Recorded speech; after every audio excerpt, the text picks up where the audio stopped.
to see like a 50, even 70%, maybe 100% ROI when you really optimize something.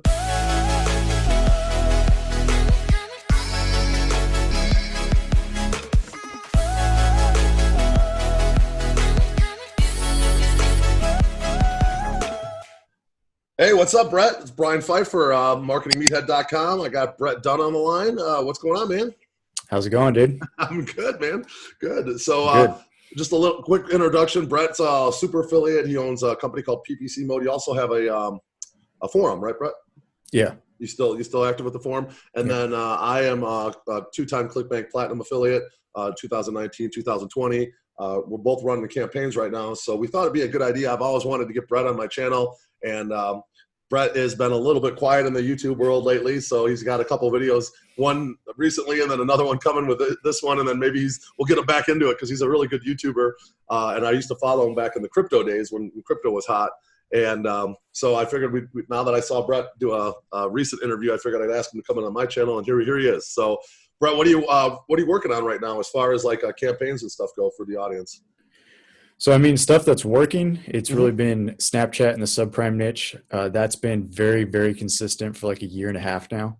And it's the weirdest thing because every time there's an ad that you think is going to fail in terms of just being entertainment focused and not really hooking their attention, that's the one that does great. And the one that's more, pre-qualifying, not so hot. So Snapchat's a weird platform, but once you start getting stuff working, there's not many people on it at the moment. Now, is your target market like, I know most of the people are 25 and under, correct? Is that the market on Snapchat? I mean, you do have a 25 to 35 range, but. Not so much anymore. Okay. When Snap was first running ads, they wouldn't even allow you to target anyone over 35.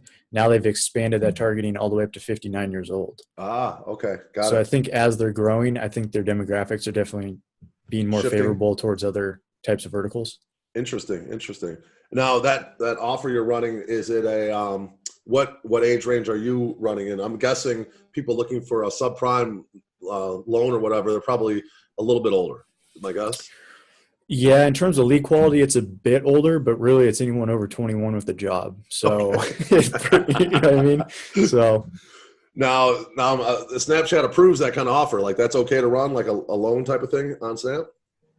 It's not necessarily loan, but yeah, there's credit card submits on there. There's all sorts of stuff. Student loan debt was a big one. I've seen people have kind of scaled that back recently because people got too aggressive. I was running student loans, but I don't want to touch it now because others are running it way too aggressively. Were you running a pay per call? So we started out with pay per call because that's what we've seen a lot of people doing. And it started working, and then all of a sudden we just couldn't generate a call to save our life. So we went to data leads and used drips, and that was good because it allows you to capture information and send them text messages to get them to call. So it still technically was pay per call, but really we were doing lead gen.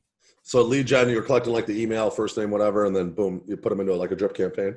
Yeah. Okay, got it. Interesting. My biggest campaign ever was student loan debt, but this was back in like 2016, 17 on Facebook when they still allowed it. Yeah. And I ran it all the way until they disallowed it, and then still a month passed when they disallowed it, and then they just annihilated me. And that's probably when everyone moved over to Snap. Yeah, they annihilated me. I mean, it was still profitable. Our heyday was that one summer I think we had a $100,000 month where we did $100,000 of profit in 1 month. So that was a big month. That was kind of like the campaign that kind of turned my finances around in life. That $100,000 in 1 month just like got rid of all my credit card debt and everything. So it is possible. I think there's people out there that watch these videos and they're like, yeah, right. That it's not happening. Trust me, it does happen. Now, do those $100,000 a month campaigns come around as often now? I don't think they do, personally. You can run $100,000 a month in revenue pretty easily. That's not hard, but making $100,000 profit in a month is hard. So, I mean, it's realistic these days in lead gen and stuff like that to see like a 50, even 70%, maybe 100% ROI when you really optimize something. But I don't think like the days of like putting up a campaign and seeing 300% ROI out the gate is like, those days are over, man. I haven't seen it anyway. If you get that, they're probably going to get shut down on some. Yeah, that's the thing.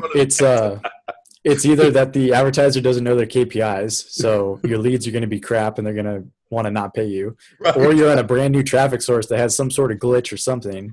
So there's always a situation. Like if you see that happening, be careful, because I've also had situations where it looks to be like it's killing it. And then all of a sudden it turns around and it's like, oh, there was an error. That was all fraud traffic or something. You got to always be suspicious of that. Yeah. Well, for a perfect example, that a campaign I'm running right now, I had, we're having like a tracking issue with the lead pixel. And yesterday morning I checked in and they're like, yeah, you have 12 leads. And my Facebook read 12 leads. So I'm like, okay, it's tracking properly. It's a miracle. It's fixed. At the end of the day, my Facebook said 29 leads and I only got 18 in the system. So what the fuck? What the hell happened to the other 10 leads? It was working fine earlier in the day. So right now I'm at 36 leads for today. I haven't checked my my back office, but I'm curious to see if it does that again. And if that does that again, there's got to be something shady going on behind the scenes. Because how is it? Because even this morning I checked and I was at 18 leads on Facebook, 18 leads in the system. So if I end up today with less than what I'm showing in Facebook, where are those leads going? Is there a timestamp difference between the two reporting or anything? I haven't dug into it far enough to see that how I can track this and see if there's an issue. But the fact of the matter is 10 leads just disappeared in the yesterday and I didn't get paid on them. So, that's whether that's coming from the buyer side or not, I don't know. So now that I'm running a decent amount of volume, I have a little bit of clout with this vendor, and I'm going to be like, yo, why is it tracking properly half the day and then all of a sudden it doesn't track properly? That's shady shit, right? Yeah, that's why I like lead gen with ping and post. So you basically put the leads in your own database, yes, and then you ping them, and they can't really, they can't really scrub or do anything. They either deny the lead or they buy it. So there's like these leads in this particular campaign, they have to qualify based on income, like gross income. Like there's one of the questions is in the survey they got to go through. And I finally negotiated, like, listen, I know you guys are calling these leads even if they don't qualify. I'm like, you need to pay me something on these leads. So they're giving me like $3 on the ones that don't qualify. At least it's something. You know what I'm saying? For sure. So so I'm kind of going back and forth with these guys. I started out positive day one, and then I went 5 days of negative, and I had a really bad day on Monday because they changed the geo on me Sunday night. So I went from Sunday in the green to negative because they changed the geo. I had to reset all my ad sets, and then Monday was terrible. And then yesterday I got it back positive through optimization. Today I'm positive. So I'm hoping they're going to open up the rest of the geos Thursday, which is tomorrow, and I think I can crush it this weekend because now I got some pretty good ads, some good ad sets. I kind of know exactly what's working, and I can just go big on the CBOs, like $500, $1,000 budgets, and smash it. So we'll see. If awesome. I got to see where these these leads are disappearing to, because if I would have had 10 extra leads yesterday, I would have been pretty damn happy last night. Yeah, for sure.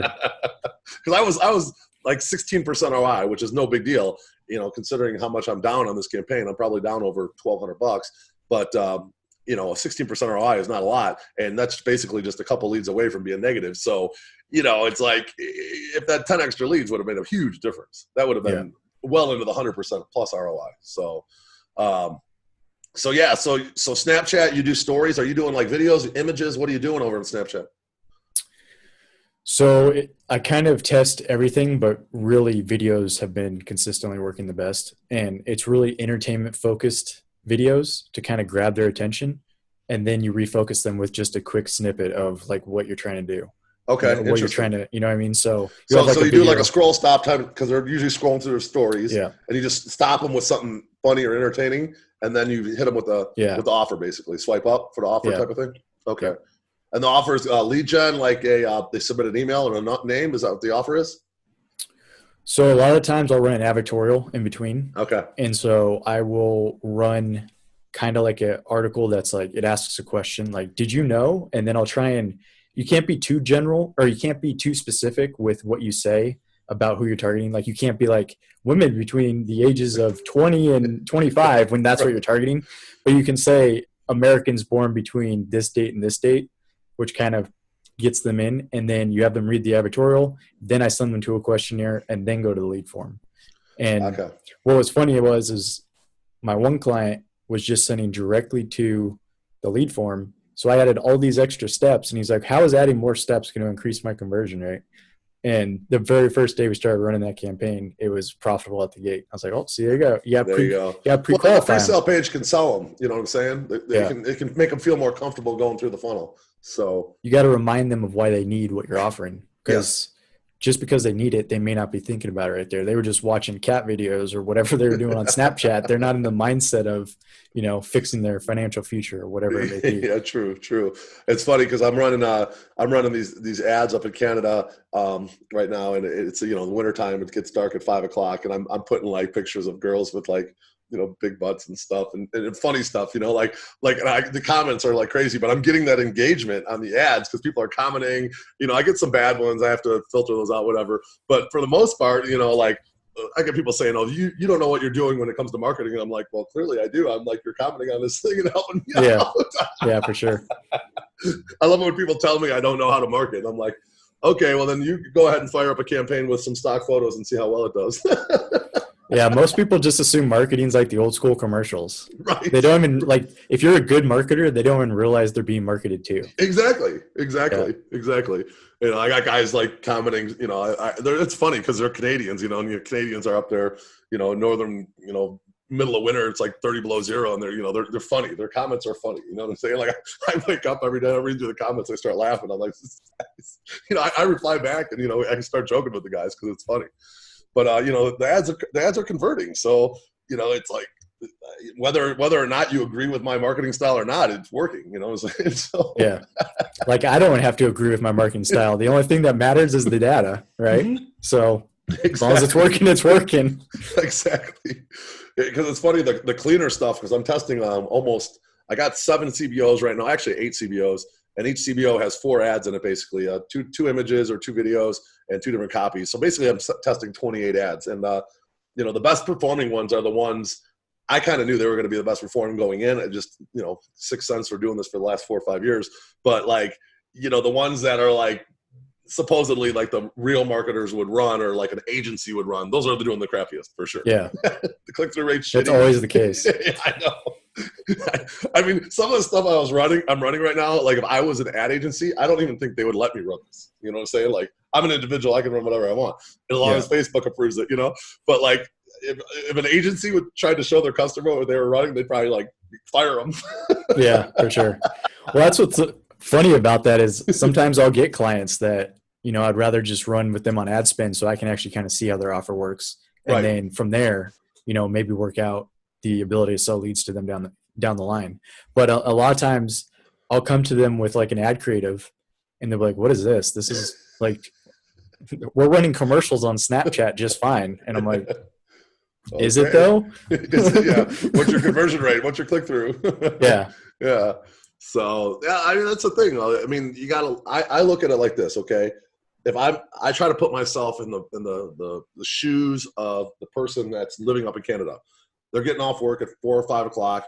They come home, it's dark already. They probably go home, drink a beer, watch some TV, and then they're playing with their laptop or their phone and they see an ad. What's going to catch their attention at 6, 7 o'clock at night when they're bored? Okay, yeah. They're Canadians. They don't live in Las Vegas like I do. They don't see what I see every weekend. So how can I bring some of Las Vegas entertainment to them? You know what I'm saying? Yeah. And put it in an emotional type of sparking way on a social network, which is supposed to be social. Okay. That's what most people forget. It's Facebook and even Snapchat and, Pinterest on some levels. Those are social networks. So people are not there to be sold to. They're there to be they're there to be entertained. They're on their phone to be entertained. So let's entertain these people. You know what I'm saying?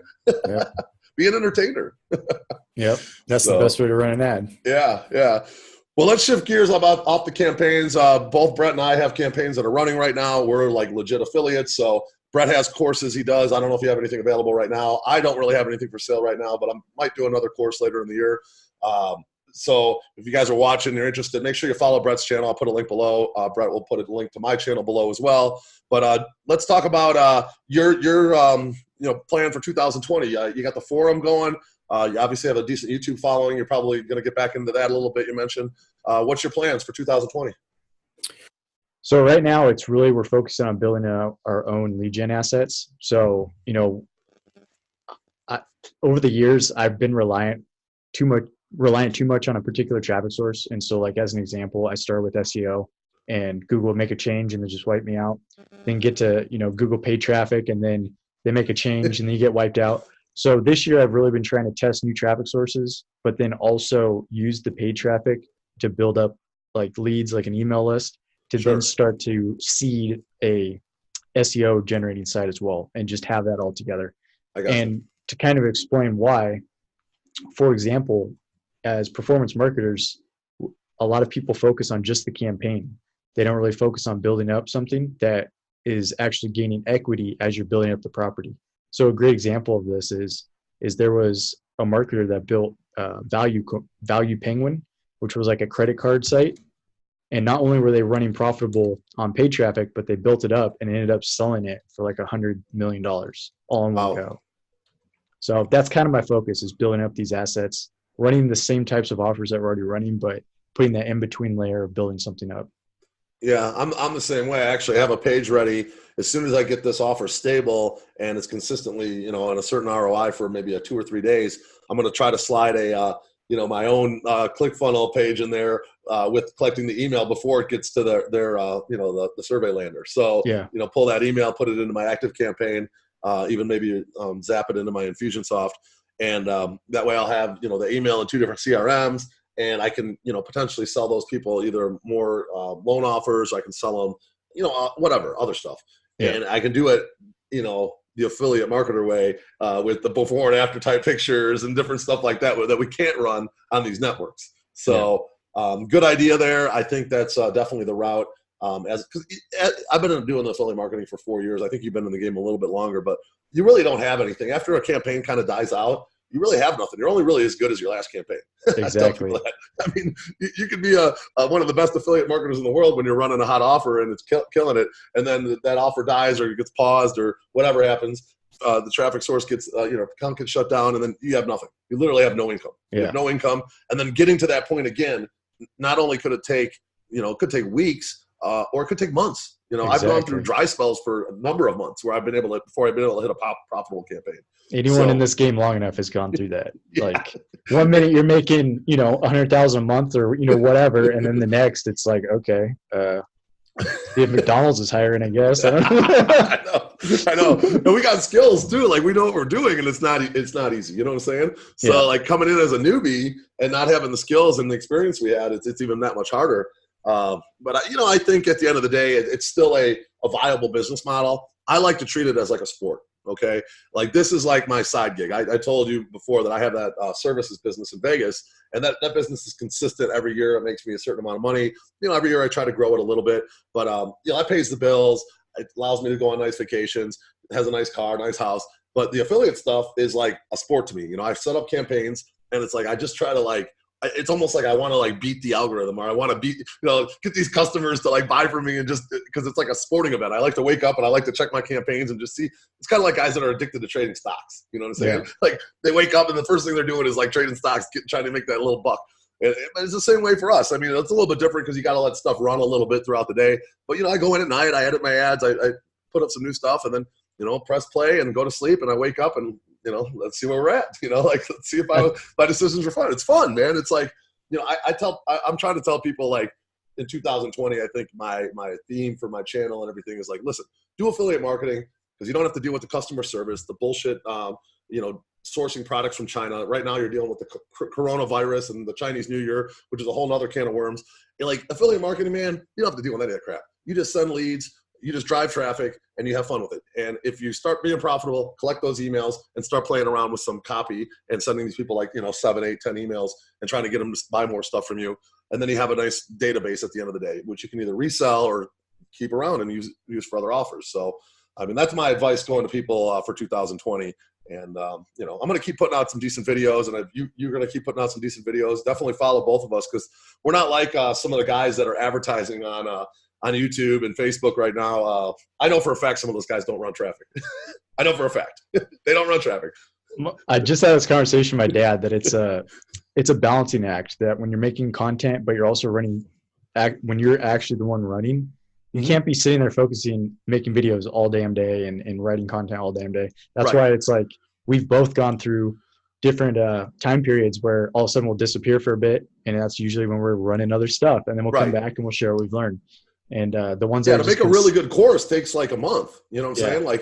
to devote like the time to, do all the slides and film it. And then you got to edit it. You're talking about a month. I mean, it's not like this is the only thing you and I are doing in that month. You know what I'm saying? Like if I could just drop everything for all 2 weeks, I could get it done, but I can't just drop everything. Unfortunately, you're the same way. You still got to pay you don't know if that course is going to sell well. You still got to get money coming in. Yeah. So yeah, this is what it is, man. It's a fun business. And I honestly feel like I'm not like I tell people even on my channel, like, don't quit your job. Don't, if you got money coming in, keep that coming in. Learn affiliate marketing on the side. Treat it like a sport. And if you get good enough at it to where you're making enough money that you make more than your job and you got some nest egg in the bank, then maybe go with it full time. But until then, I would not recommend leaving your job ever. No way. Especially if you're trying to run paid traffic. I've seen too many people, save up like 10 grand, quit their job and say they're going in full time. It's like, do you have a campaign that's profitable? Do you have any tools? Do you have the training? Trust like me, that 10 grand is going to go quick in a very short amount of time. Yeah. It's going to go quick. So yeah, I'm in my testing phase right now, and let's see, I'm running right now in testing. I've been running this offer for 7 days, and I've already spent. Let me see what my lifetime is here. Just as in my testing phase, I'm already at 6,059 and some change.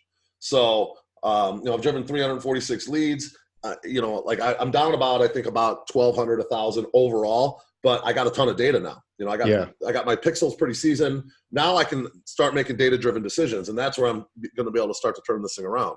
So, when you're down $1,000, it doesn't feel good, but $1,000 in our world is no big deal because that's the barrier to entry. Yeah. I mean, you know damn well, and once I get this thing turned around, I'll make that $1,000 back in a day. Once I get it turned around. So, but you still have those days when Facebook, and I'm sure Snapchat's the same way.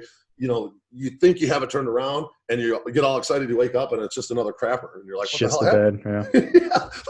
Like I did everything that I know how to do right, and it still just didn't produce what I thought it was going to produce. So, that's the I tell people these are living, breathing machines. These campaigns, you're literally you're tinkering with a drag race car. Okay, you're constantly playing with the gas, and you're playing with the the carburetor, and you might swap out the radiator. You know what I'm saying? Like everything's just like you're tinkering with this machine because it's constantly like in and out, in and out, in and out. So it's like a full-time job. I mean, I don't know how guys are running multiple. Like I run one.